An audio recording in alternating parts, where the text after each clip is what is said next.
Hello दोस्तों, कैसे हैं आप सब लोग। आशा करती हूँ अच्छे होंगे। हमारी आज की कहानी का नाम है अहंकार। छोटी बहू, इतना अहंकार अच्छा नहीं है। अगर अपनी जेठानी को थोड़ा सा सम्मान दे दोगी तो कुछ बिगड़ नहीं जाएगा।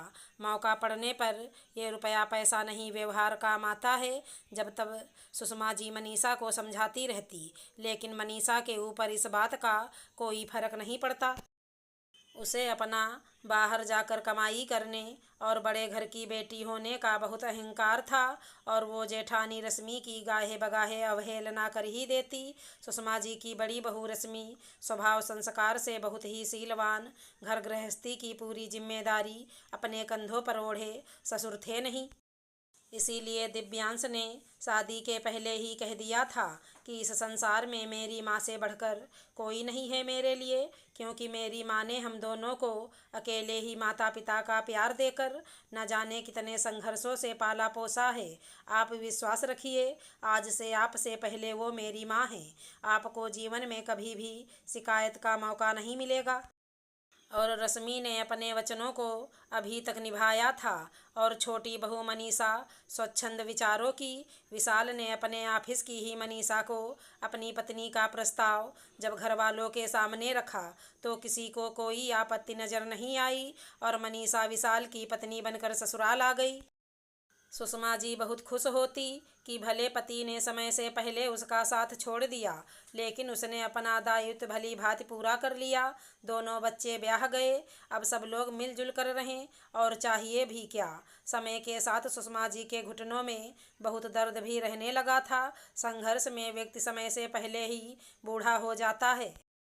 हालांकि दिव्यांश ने सुषमा जी का बहुत इलाज करवाया, लेकिन उम्र का तकाजा कह लीजिए कि सुषमा जी बहुत कम चल फिर पाती, और बाहर निकलना तो उनका लगभग बंद ही हो गया। मनीषा को अपनी नौकरी करने का बहुत अभिमान था, इसलिए घर के किसी काम में हाथ नहीं लगाना चाहती। सुषमा टोकती भी कि रश्मि सुबह से अकेले रसोई में जुटी पड़ी है, थोड़ा बहुत उसका हाथ बटा लो। लेकिन मनीषा दो टूक जवाब दे देती, मैं भी तो दिन भर ऑफिस में काम करते करते थक जाती हूँ। अब मैं कोई काम नहीं कर सकती, और अपना और विशाल का खाना लेकर चुपचाप कमरे में चली जाती। और तो और रविवार को भी पहले से ही उन दोनों का बाहर घूमना फिरना फिक्स रहता। सुषमा को ये सब बहुत बुरा लगता कि मेरी बड़ी बहू के भी तो कुछ अरमान हैं, लेकिन दिव्यांश को अपने व्यवसाय से बिल्कुल फुर्सत नहीं मिलती। माँ जी, आप क्यों परेशान होती हैं। सही कहती है मनीषा, मैं तो घर पर ही रहती हूँ, तो मेरा क्या थकना।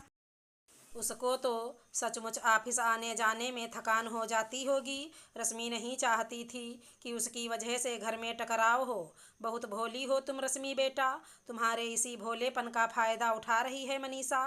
कोई बात नहीं माँ जी, जैसा चल रहा है वैसा ही चलने दीजिए। रश्मि सुषमा जी का हाथ पकड़कर बोली। लेकिन अब तो मनीषा बात बेबात पर रश्मि को जवाब भी देने लगी थी, और रश्मि उसका अवाक खड़ी मुँह देखती रह जाती। मनीषा, घर परिवार में सबको साथ लेकर चलना चाहिए। भगवान न करे भविष्य में कभी ज़रूरत पड़ गई तो कोई काम भी नहीं आएगा। मुझको क्या ज़रूरत पड़ने वाली, और फिर जब ज़रूरत पड़ेगी। लेकिन अब तो मनीषा बात बेबात पर रश्मि को जवाब भी देने लगी थी। तो मैं भाभी की खुशामद करने के बजाय अपनी मम्मी को बुला लूँगी, मनीषा तपाक से बोली। इत्तेफाक से मनीषा के पांव भारी हो गए। घर में खुशियाँ मनाई जाने लगीं, लेकिन अब तो मनीषा के और भी पैर धरती पर नहीं पड़ते, क्योंकि रश्मि अभी इस परिवार को वारिस भी नहीं दे पाई थी। समय व्यतीत होने लगा।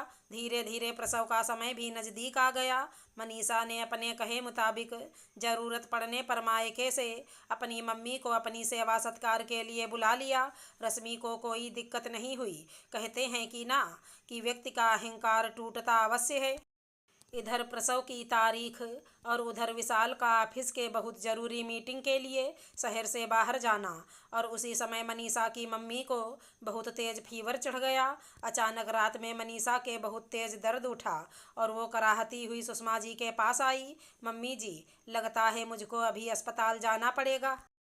मम्मी के तो बहुत तेज बुखार है, आप भाभी को बुला दीजिए। मनीषा, मैं कैसे बुलाऊं? तुम ही उसके कमरे के बाहर जाकर आवाज़ लगा दो। लेकिन तब तक आहट सुनकर रश्मि बाहर आ चुकी थी और मनीषा को परेशान देख कर बोली, मनीषा, तुम बिल्कुल परेशान ना हो, मैं और तुम्हारे भैया भी तुम्हारे साथ चलते हैं। रश्मि के कहने पर तब तक दिव्यांश ने गाड़ी निकाल ली थी और तब तक रश्मि ने विशाल को भी फ़ोन करके स्थिति से अवगत करवा दिया था। अस्पताल पहुंचने पर डॉक्टर ने ऑपरेशन के लिए बोल दिया, आप इन पेपर पर हस्ताक्षर कर दीजिए और खून का भी इंतजाम कर लीजिए। डॉक्टर साहब, आप मेरा ब्लड ग्रुप चेक कर लीजिए, रश्मि ने आगे बढ़कर कहा और इत्तेफाक से उसका ब्लड मनीषा से मैच कर गया। दिव्यांश ने पेपर पर हस्ताक्षर कर दिए और थोड़ी ही देर बाद ऑपरेशन थिएटर से बच्चे के रोने की आवाज़ सुनाई पड़ी। मुबारक हो, एक नन्ही मुन्नी परी ने जन्म लिया है। दिव्यांश और रश्मि ने हाथ उठाकर भगवान को धन्यवाद दिया।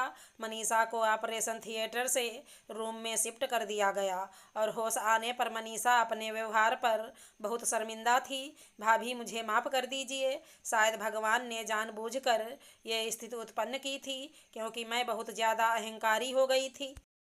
बात बात पर आपका अपमान करने से भी नहीं चूकती थी, किसी को कुछ समझती भी नहीं थी। भगवान ने मेरा अहंकार चूर चूर कर दिया, लेकिन मुझे विश्वास है कि आप अपनी छोटी बहन को अवश्य माफ़ कर देंगी। मनीषा रश्मि का हाथ पकड़कर रोने लगी। पगली कहीं की, रोते नहीं, और अब तो हंसने मुस्कुराने का समय आया है। देखो कैसे नन्ही परी तुम्हारा टुकुर टुकुर मुँह ताक रही है। मेरे मन में तुम्हारे लिए कोई भी मैल नहीं था और ना है। मैंने हमेशा तुमको अपनी छोटी बहन ही माना, क्योंकि मेरे तो कोई छोटी बहन थी नहीं। इसीलिए भगवान ने मुझको छोटी बहन तुम्हारे ही रूप में दी थी। भूल जाओ सब बातों को, क्योंकि तुमने सुना ही होगा कि क्षमा बड़न को चाहिए, छोटन को उत्पात। इसलिए मुझे कोई गिला शिकवा नहीं है और तुम अब खूब खुश रहो, क्योंकि परी को दूध भी तो पिलाना है कि नहीं। रश्मि ने मनीषा को लेटे लेटे ही गले लगा लिया। थैंक्स भाभी। मनीषा परी की ओर देखकर मुस्कुराई। और हाँ दिव्यांश, सुनिए, मम्मी जी और विशाल भैया भी खुशखबरी का इंतज़ार कर रहे होंगे, उनको भी तो बता दीजिए। और रश्मि के कहने पर दिव्यांश सुषमा को दादी बनने की खुशखबरी सुनाने लगा।